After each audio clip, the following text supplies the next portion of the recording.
For this exercise, we're going to perform a tall kneeling hip hinge.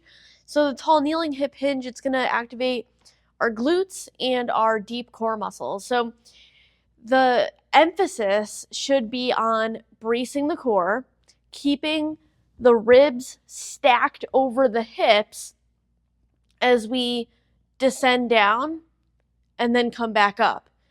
If we don't focus on our core control, we could be doing this all day and not feel anything, right? So in order to get the most out of the exercise, again, we want to be nice and tall, pretend that someone's going to like pull you, okay? So you're nice and elongated in through your spine.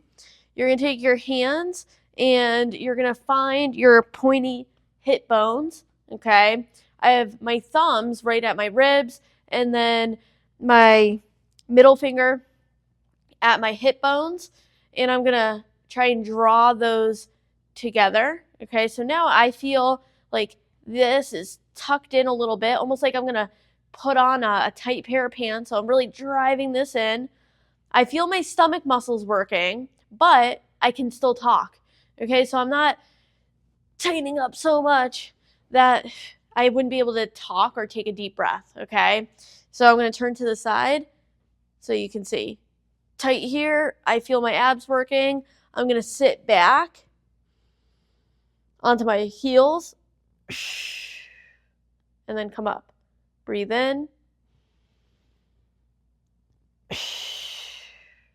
Come up. Breathe in, sit back.